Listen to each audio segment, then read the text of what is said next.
Hi, my name is Nora Gelprin. I'm with Advocates for Youth. Thanks for joining us as we review culturally responsive instruction when teaching sex education. Let's start with a definition of what culturally responsive teaching is, provided for us by Geneva Gay, so we can just kind of reflect on what it really entails.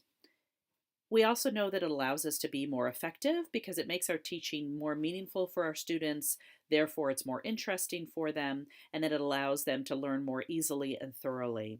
So, thanks to Geneva Gay and her colleagues for doing such great work on this, which we're really citing and using for much of today's presentation.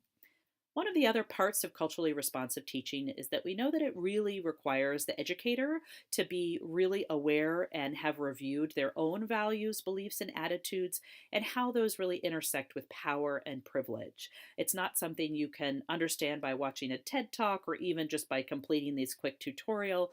It really requires ongoing reflection and examination. Generally, there are four steps in how to be a more culturally responsive educator. We'll review each of these with you one at a time in a little bit greater detail. So let's get started. Step one is really learning about your students' culture and the cultural components that they bring into your classroom. We know that culture really is a wide variety of influences, including their attitudes, beliefs, behaviors, and values, and those can come from a wide variety of places.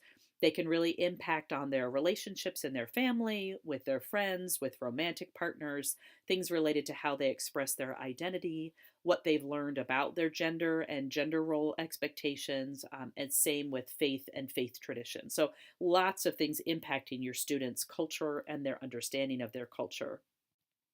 It can also really help for educators to reflect on their own cultural assumptions and values.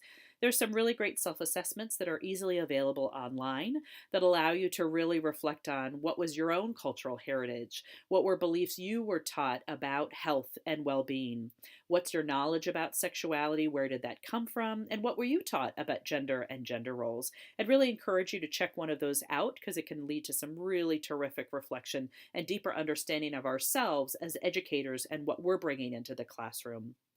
Step three is to get to know the individual young people in your classroom. I'm guessing many of you have lots of ways of doing this every day. We know that you really want to look at the cultural beliefs, attitudes, and behaviors and how those impact sexuality, communication, their beliefs about families and relationships. Really important to not reinforce stereotypes and to be aware of different biases as they pop up in your classroom. Lastly, step four is to really understand how those cultural backgrounds really focus in on sexuality, because sometimes they seem a little bit disjointed. But really recognizing things like historical trauma, being part of an oppressed group with a history of racism or oppression, how that can really show up in someone's interest and capacity and willingness to seek care. Also connected to their sexual decision making, stuff related to their faith tradition, the economic circumstances that they grew up in, all those things really impact issues related to sexuality in a very broad way. We see those often showing up in rates related to public health indicators such as unintended pregnancy, rates of sexually transmitted diseases, including HIV, even things around barriers to learning about sexuality and how it can certainly have negative impacts and not allow everyone equality in the resources they have access to in order to be successful and thrive. So, how does this really connect to teaching sex education? Well, if we look at the National Teacher Prep Standards for Sexuality Education, we see it's one of the indicators in there. I'll let you read that on your own, including all of those categories down at the bottom. So, when we're teaching sex education, these are some of the things that we really want to keep in mind. We want to keep in mind that our students represent, even if they're all in ninth grade or seventh grade, they represent a real wide range of developmental levels. I'm sure you've experienced that. And oftentimes, what we're teaching may be in conflict with what they're learning at home. So, that can create some tension for students. It's also important that we use data to really inform what lesson plans we're choosing, what grade levels we're using those at, to make sure that our instruction is really meeting the needs of our students. Also, never to lose sight of the fact that one of the most important influences of young people are other young people and the perception of social norms around youth culture. Particularly regarding young people of color, it's really important for us to be aware of issues related to language and what is a student's native language. Also, are some of these topics considered forbidden at home?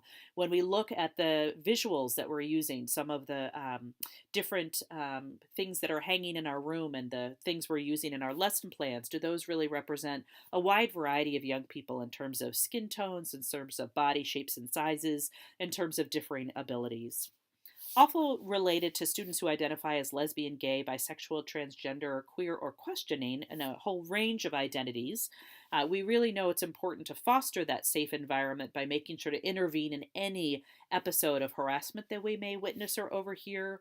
Also, to make sure that transgender and gender expansive students have opportunities to choose where they're going to go if we are required to offer single sex classes. We want to make sure to be interacting with them with their true gender identity, even if that may be different from some of our school records, and making sure that even if you don't know or aren't aware of students in your own class who have these identities, please know for sure that they have family members or friends in their community that hold these identities. So we need to be aware of that at any given time. So here's a couple of quick examples. The first may be to be a more culturally responsive educator, could be something as simple as inviting in people who are living with HIV to talk about what their lives are like living with this infection and how things like stigma and shame can prevent people from going to get tested or getting the health care that they need to keep themselves well and healthy. It could be a simple activity of having students really reflect on the different messages that they've gotten from all these different places in their lives, and then allowing them to talk to each other so that they can compare and contrast that and see how all of these things really influence their understanding of sexuality. Lastly, here are some great resources for ongoing learning to perhaps do some further reading to really think about how culture and sexuality are so intertwined. There's some great resources even from the National Association of Elementary School Principals and the National Center for Culturally Responsive Educational Systems. So thanks so much for participating today. We hope that this review has been helpful for you.